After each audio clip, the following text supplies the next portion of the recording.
fans across the country as Team Nepal are just one match away from clinching a historic place at the Asia Cup. Nepal booked a spot in the ACC Men's Premier Cup final after sharing a point with Kuwait as the semi-final match was abandoned due to rain. Nepal reached the final as Group A winners and will now face UAE in the title decider on Monday. Nepal will play in their maiden Asia Cup with a win against UAE as the winner of the ACC Men's Premier Cup will get the opportunity to play. Good evening, I'm Sarah Chitrakar and these are the headlines of the hour. Talks of budget session starts with the end of the winter session of the Parliament and as another session must begin within 9th of May to ensure formation of effective budget for the upcoming fiscal year. Haphazard condition of roadways in Kathmandu Valley draws concern. Potholes raise the risk of accidents. 3 tiers of the government fail to improve road condition. A fuel tank ablaze in the port city of Sevastopol in the Russian-occupied Crimea in a suspected drone strike.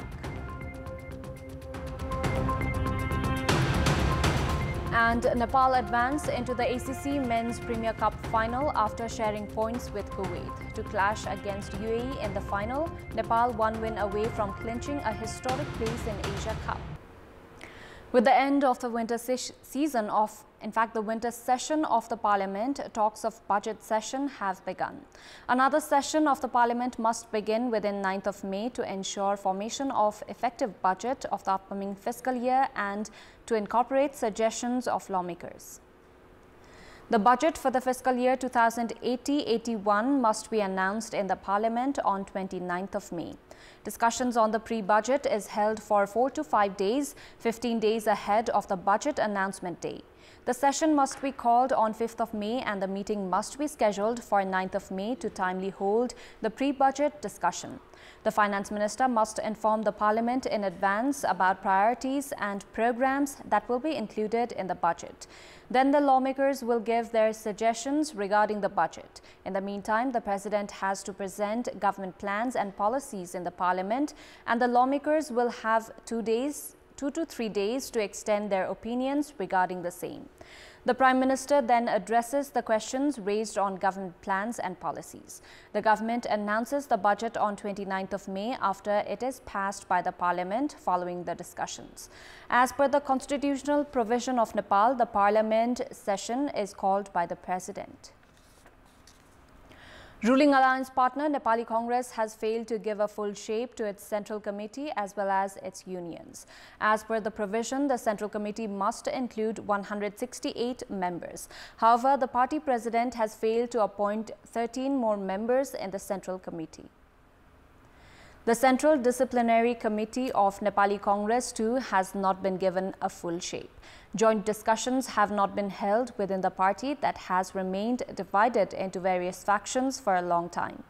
The meeting of the Central Committee has not been held since mid of August last year.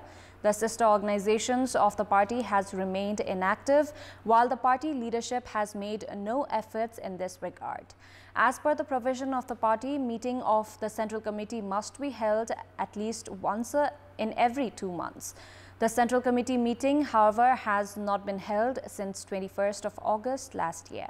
The meeting should have been held 3 times. However, the party leadership has been avoiding it on various pretexts. The leadership has been relying on the meeting of office bearers and the Work Executive Committee. The departments that should have been formed within 6 months since the party's General Assembly has yet to be complete. Likewise, Nepal Student Union, Tarun Dal, Women's Association, Farmers Association and Indigenous Nationalities Association, among other sister organizations, have been functioning under a single chairperson.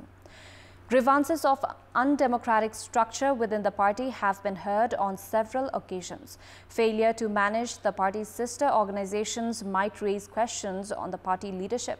The party has 42 central departments, including the Central Disciplinary Committee, Central Election Committee, Central Policy Investigation and Training, and Central Department Management.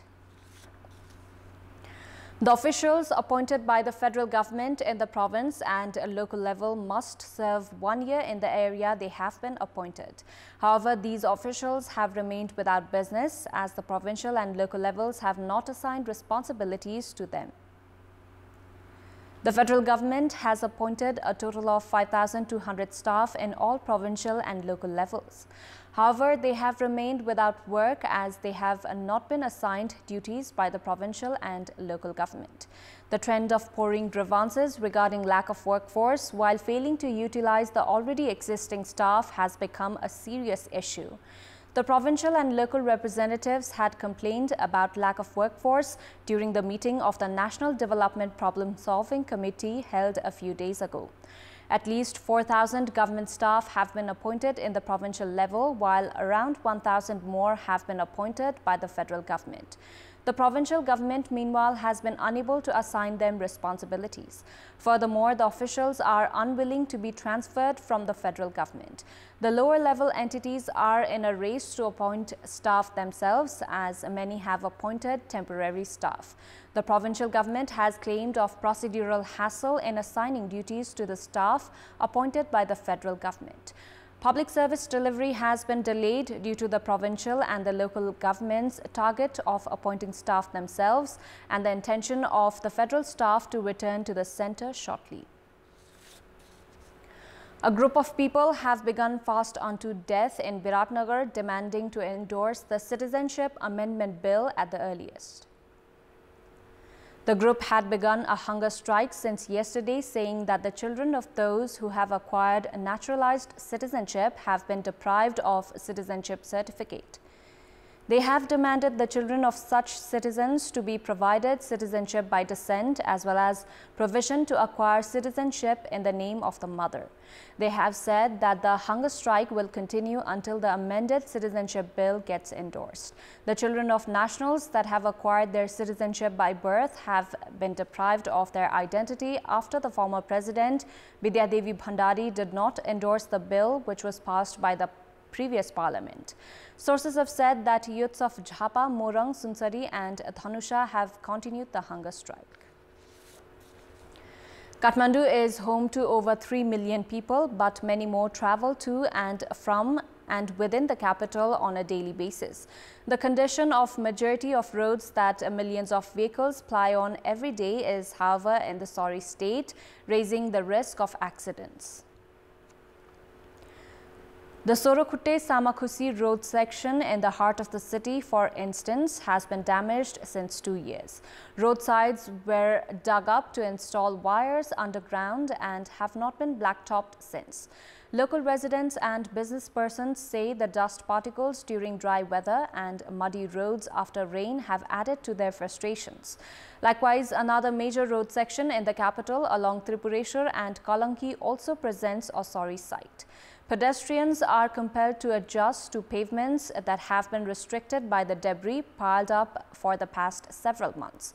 Despite the haphazard state of main roads, local governments and the road division has failed to repair them. There is also a trend of various government entities like the Water Supply Corporation and Drainage Development Corporation, Nepal Electricity Authority and Nepal Telecom digging up roads at random scale and leaving them unattended. The Nepal Electricity Authority began its campaign to lay its wires underground since 2019, which has yet to conclude. There is a call on relevant authorities to improve coordination for better road management, but to no avail. The teachers of grades 11 and 12 of community schools have demanded job security and stability. Expressing their dissatisfaction towards the government's failure in managing permanent teachers for grades 11 and 12, the teachers of community schools have warned of holding protest if the authority fails to ensure job security and stability. Teachers who attended the 7th General Assembly of the Secondary School Teachers Union Nepal have poured grievances of no return despite spending 2 decades in teaching occupation and have demanded provision of permanent teachers. The government has been providing grants to 6,000 teachers of community schools but have failed to designate permanent teachers. 400 teachers from across the country attended the General Assembly. Time now for our segment, Public Pulse, where you text us with your opinion. Public Pulse. Here's the question. What's your take on the status of a lawmaker who is charged of criminal offence refrains from the parliament session while his post is not revoked? Your options are A. Legal confusion, B. Political protection, and C. Harbouring impunity. Voting is on. Tap NEWS, select your option A, B or C and send it to 34001 to share your opinion with us. Time now for international update.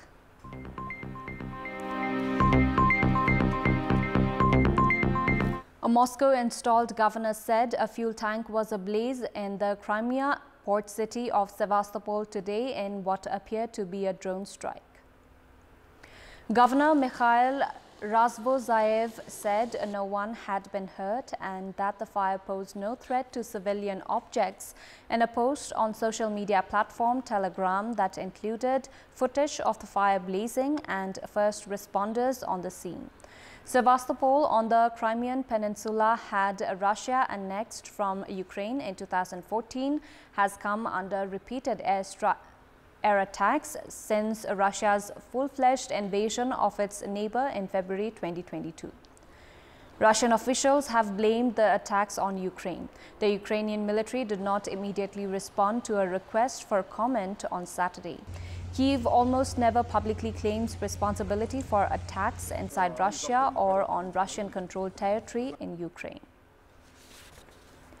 UN says at least 150 civilians may have died in attack in Burkina Faso village. Security forces accused of massacre in Karma, which locals say was carried out by men in military dress.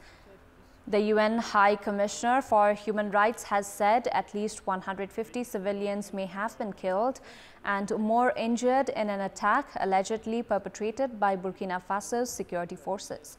In a statement on Tuesday, the Commissioner Ravina Shamdasani called for a prompt, thorough, independent and impartial investigation into what it called the horrific killing of civilians in the village of Karma in northern Yatenga province. On Monday, Burkina Faso's prosecutors said it had opened an investigation into the killings, but put the death toll at 60, less than half the number estimated by the UN and local people. Foreign nations have been a viable alternative for youths of Nepal, at least a least developed country where job opportunities have been growingly scarce. But what do youths of developed countries like China do amid rising unemployment? On a chilly Saturday morning in spring, hundreds of young temple-goers gathered at the compound of Beijing's iconic Lama Temple, eagerly lighting up incense sticks and praying. Among the crowds at the 300-year-old Tibetan Buddhist temple were despondent young job seekers who said they're praying for better job prospects. If you cannot find a job, then you come here to pay your respects and pray for a better job. 25-year-old Yu is among a record 11.58 million university graduates expected to enter a job market this year that is still reeling from last year's stringent zero-COVID lockdowns as well as crackdowns on the technology and education sectors, which are traditionally key hirers in the job market. 就是遍地走了，然后还有研究生，他的学业的那个门槛在不断的提升，就高学历的人越来越多，然后也有很多的学生，他们更多的寄托在于考公跟考研上面，然后找工作就会越来越难，因为大家都在卷。A record 1/5, which is 19.6% of young Chinese aged between 16 and 24 were unemployed, according to National Statistics Bureau. The economy has been recovering since COVID-19 curbs were lifted in December, but hiring is being led by the pandemic-battered catering and travel industries, which offer poor wages for low-skilled roles.